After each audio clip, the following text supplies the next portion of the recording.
Dobro večer, ja sam Mašan Lekić i gledate novu epizodu emisije Na mestu zločina. Ove priče iz Crne hronike obeležile su prethodnu nedelju. Gledat ćete krvavi zločine na Svetog Jovana,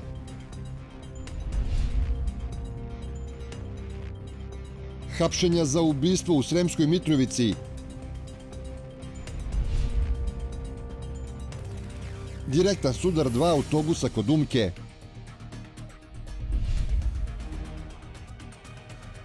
...20 godina od ubistva porodice Salma. Tokom proslave krsne slave u Batajnici 70-godišnji muškarac ubio je svog bivšeg zeta Daneta Ninića. Nedugo zatim, policija ga je uhapsila. Jezivo ubistvo na Svetog Jovana dogodilo se oko 23 časa u porodičnoj kući u Batajnici, kada je tast 70-godišnji MB ubio bivšeg zeta 41-godišnjeg Daneta N. Ubijeni Dane N je kobne večeri došao kao bivši zet kod Miodraga B na slavu. U jednom trenutku su se posviđali, navodni povod je bila rasprava o tome ko je kriv za razvod. Prethodno su ljudi koji su bili na slavi pokušali da ih razdvoje, govorili su da ne treba da se svađaju. Navodno je u jednom momentu zet počeo da hvata tasta za vrat, on je uspio da se oslobodi, ali u jednom momentu je potegao nož i zadao mu smrtonosne rane. Gde je on na kraju preminuo na putu do urgentnog centra.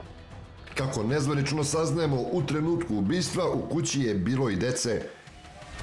Bivša supruga žrtve ispričala je da je Dane N sa njom i sa porodicom ostao u dobrim odnosima, da je redovno posećivao njihovu 9-godišnju ćerku koja se u trenutku izvršenja zločina takođe nalazila u kući. Policija je osumnjičenog muškarca privela i on je saslušan u Višem javnom tužilaštvu u Beogradu. Preti mu kazna do 10 godina zatvora. Ubijeni muškarac sahranjen je u subotu na Novom Bežanijskom groblju.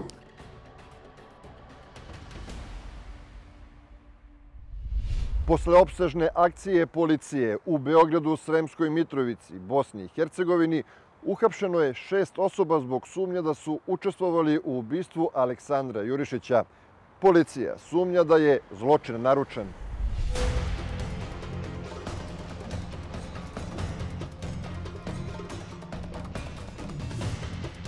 Teško ubistvo 34-godišnjeg Aleksandra Jurišića iz Sremske Mitrovice policija je uspela da rasvetli za samo nedelju dana. Lisice na ruke stavljene su 4 muškaraca.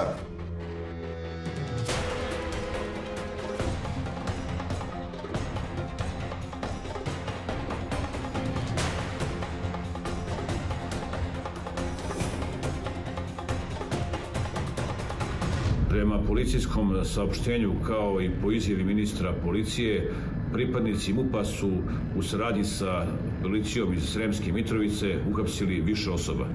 U Beogradu na vodi uhapšen je 42-godišnji Srđan B, koji se sumnjiči da je direktni izvršilac zločina, a sa njim je priveden i 32-godišnji Marko M, za kojim je Interpol raspisao poternicu zbog krivičnog dela u vezi sa drogom. Dok su pripadnici Beogradske interventne policije hapsili Marka i Srđana, u Sremskoj Mitrovici je uhapšen i 34-godišnji muškarac koji se tereti za saizvršilaštvo. Posle hapšenja ove trojice muškaraca u Beogradu i Sremskoj Mitrovici, policija je ušla u trag i navodnom naručiocu ove likvidacije. Uhapšen je i naručilac ovog dela u noći između petka i subote, a radi se o Milošu zvanom Zemunac. Prema našim saznanjima je od ranije poznat policiji, on ima čak 7 osuđujućih presuda, a 2023. godine je i pobegao iz pritvora i to u Bosnu i Hercegovinu. Tamo je inače boravio, promenio je prezime, sada se on preziva a nakon saznanja da su uhapšeni ljudi kod kojih je on, da kažem, naručio ubistvo, odnosno oni koji su i likvidirali Jurišića, on je pokušao da pobegne iz Bosne i Hercegovine. Kako saznaje Republika, tada je usledila još jedna munjevita akcija bosanske policije i njihovog tužilaštva. On je brzo uhapšen. Zahvaljujući brzoj intervenciji policije, pripadnika Ministarstva unutrašnjih poslova i ostalih koji su učestvovali u ovom otkrivanju ovog počinjenog krivičnog djela i njegovom hapšenju, ovo se relativno brzo odigralo i on se trenutno nalazi u okružnom javnom tužilaštvu u Banja Luci, gdje će kasnije biti poznati i ostali koraci u rasvjetljavanju ovog teškog krivičnog djela.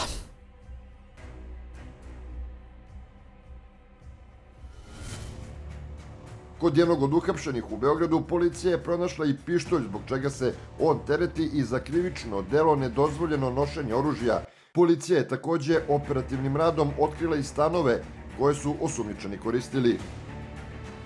Ti stanovi su bili u Beogradu i Sremskoj Mitrovici i sumnja se da su se tu skrivali. Pretresom tih stanova policija je pronašla i veću količinu novca, više mobilnih telefona, kao i pištolj, kojim je, kako se sumnja, izvršen zločin u Sremskoj Mitrovici.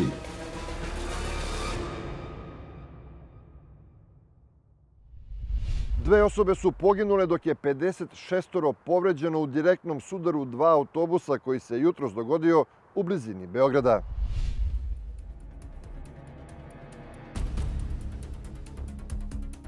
Dve osobe su poginule, a 56 je teže i lakše povređeno u sudaru dva autobusa kod Umke.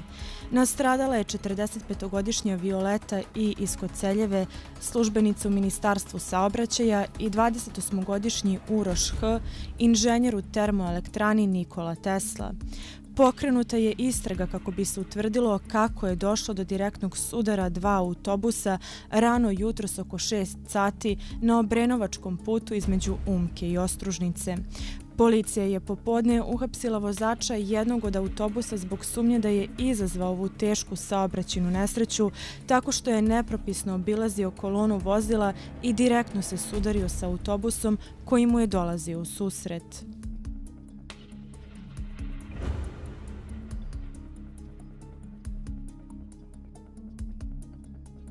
Beživotno telo 48-godišnjeg Željka K.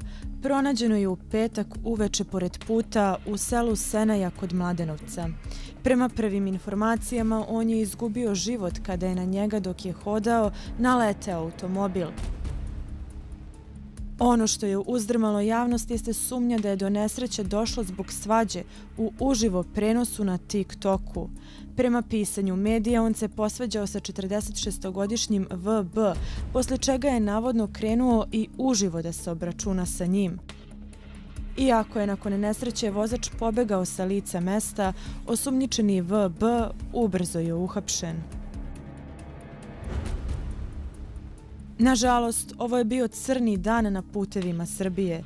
Još jedan pešak izgubio je život na ulasku u Kać, kada je na njega naleteo automobil. I u ovom slučaju vozač je pobegao sa lica mesta, a policija i dalje intenzivno traga za njim.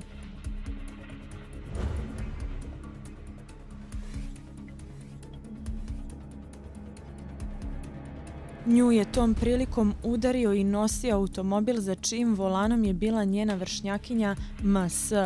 U trenutku nesreće pored povređene devojke oboren je još jedan mladić. Povređena devojka nalazi se u stabilnom stanju, dok je MS, koja se tereti za krivično delo pokušaj teškog ubistva, određen pritvor od mjesec dana. Posle skoro mjesec dana borbe za život, 59-godišnji D.A. preminuo je u subotu u Niškom kliničkom centru. Njega je, kako se sumnja, sredstvom za čišćenje sanitarija polila 52-godišnja J.Đ. Prema pisanju medija, ona je bila u emotivnoj vezi sa nastradalim muškarcem, a kako se sumnja, incidentu je prethodila i verbalna svađa. Njoj su nakon smrti D.A. lisice na ruke odmah stavljene, a istragu o cijelom slučaju vodi više javno tužilaštvo u Negotinu. Posle 4 dana od kako je na Voždovcu vozilom Fiat Panda usmrćena 46-godišnja policajka Suzana Joksimović, vozač automobila se predao policiji. Kako se sumnja, 32-godišnji Aleksandar R. udario je nesrećnu ženu na pešačkom prelazu dok je šetala svoje pse. On se odmah dao u beg, a sa njim su u tom trenutku u vozilu bile još 3 osobe. Aleksandar R. je od ranije poznat policiji zbog krađa i trgovine drogom. On je nakon zadržavanja priveden nadležnom tužilaštvu. Krajem prošle nedelje Više javno tužilaštvo u Beogradu podiglo je optužnicu protiv dvojice muškaraca zbog sumnje da su prodavali drogu. Policija je pretresom nekoliko stanova pronašla skoro 18 kg kokaina kao i 89 grama kanabisa. Jednom od njih na teret se stavlja i nedozvoljeno držanje oružja jer je u stanu koji koristi neovlašćeno držao 50 metaka.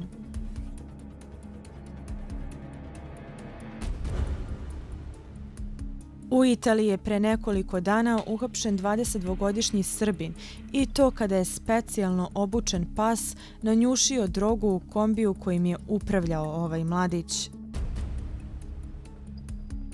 Paketi sa 11 kg kokaina bili su sakriveni u specijalno izrađenom bunkeru, a sumnje se da je srpski državljanin bio kurir. Prilikom dolaska trajekta u luku policija je vršila rutinsku kontrolu vozila. Kombi im je odmah privukao pažnju, a kako prenose italijanski mediji, dodatno su se zainteresovali kada je muškarac počeo čudno da se ponaša. Nakon pronalaska droge njemu je određen pritvor, a italijanska policija nastavit će rad na ovom slučaju.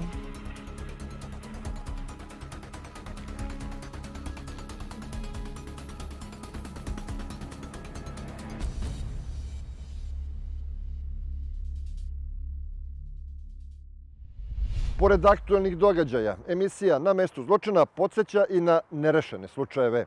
Pre tačno 20 godina ubijena je 6-člana porodica Salma, među njima i 2 dece.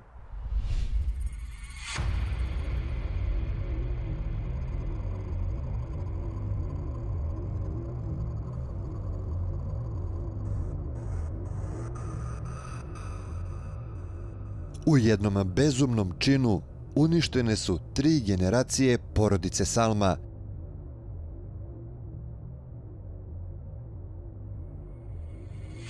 Njihov dom, podignut na samoj granici Srbije i Mađarske, bio je poprište masakra koji se u Srbiji ne pamti decenijama. Tog 1. februara 2005. godine u 2 porodične kuće u istom dvorištu pronađena su tela 6-člane porodice.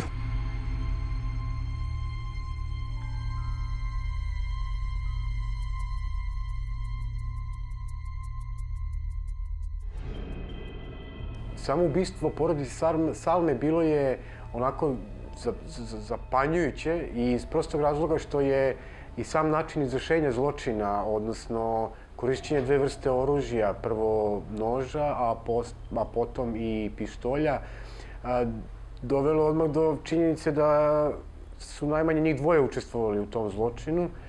O surovosti i svemu govori da su to prilike bili i plaćenici koji su odradili taj posao, za koga to još naravno ne znamo.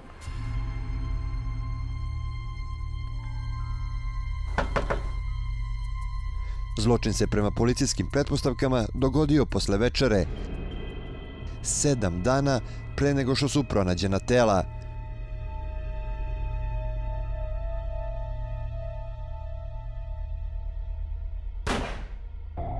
Jolanda je prala sudove i tu, pored sudopere, zverski je zaklana. Njen suprug sedao je u fotelji. Uboden je 7 puta. Odvučeni su i ostavljeni u ostavi. Nandor je ubijen u trpezariji, Neli u sobi za odmor, dečak u kupatilu, a 9-godišnja Betina u bratovljevoj sobi na spratu. Nesrećna devojčica pokušala je da izbegne surove ubice skokom sa terase na 1. spratu. Toliko je žestoko pokušavala da otvori balkonska vrata da su inspektori pronašli sa kvakom u ruci. Ubijena je hicima u grudi. Sam Salma bio ugledni privrednik, imao je mnogo para, moguće, kažem, da je ušao u još neke poslove, moguće da su ga lokalni kriminalni klanovi ili klanovi iz možda neki mnogo jačiji videli da ima određena novac dragocenosti, da ih je to privuklo i da je verovatno moguće da on odbijao da sarađuje u tom smislu sa njima i da je to bio jednostavno brutalan odgovor. Zaista niko nije očekivao da u takvim slučajima se obično ili napravi premetačine ili se vežu, pogotovo što su svi, osim njega, bili su otac, majka, žena, deca, nije bilo potrebe. Međutim, ovdje očigledno da je reč o surovim ubicama, profesionalcima koji nisu imali nikakve milosti. Jozef se bavio i biznisom, a koliko ne grešim, ako se dobro sećam, imao je veliku plantažu jabuka, ali su postojale neke spekulacije da je startni kapital za taj biznis zaradio krajem 80-ih i početkom 90-ih godina uz pomoć šverca cigareta i alkohola iz Mađarske. Čak su postojale i neke priče da je on u Mađarskoj nekome ostao dužan i da se u Mađarskoj zaduživao, tako da je istraga išla i u tom smeru.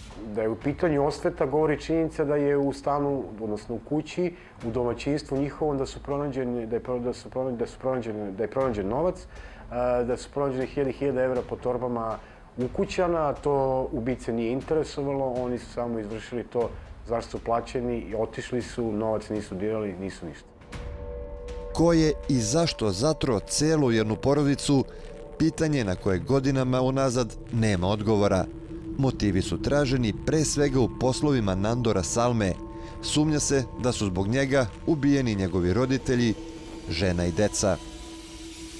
Kada se mađarska policija priključila istrazi, oni su imali neku premisu svoju da se iza zločina kriju možda dva motiva.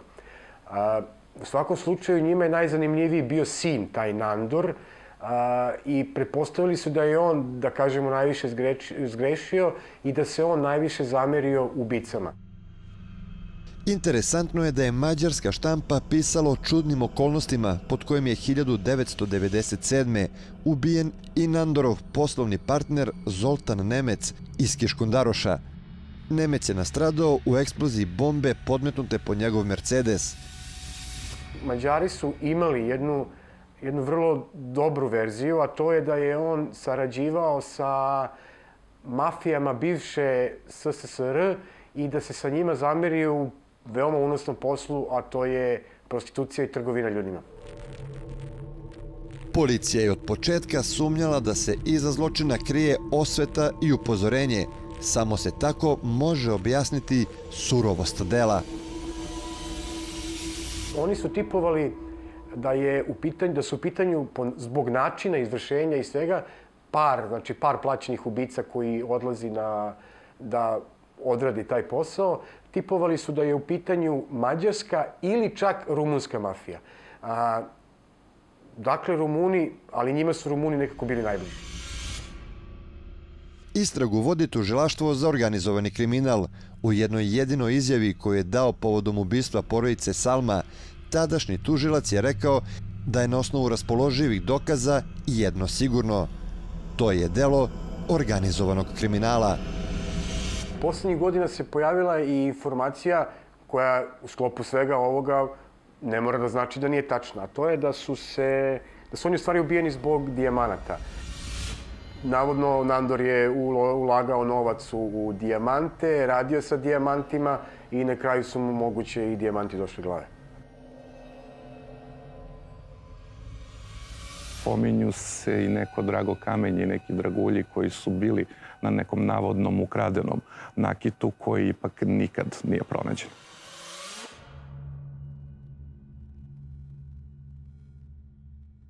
U Ministarstvu unutrašnjih poslova Srbije kažu da za njih ne postoji zastareo slučaj.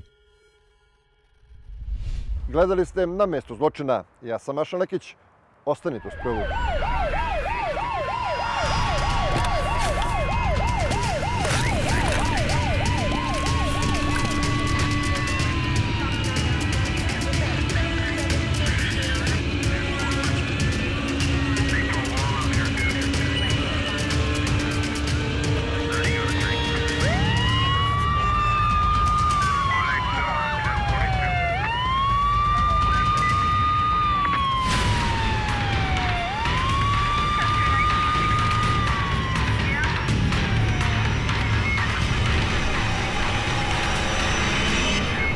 Na mestu zločina sa Mašanom.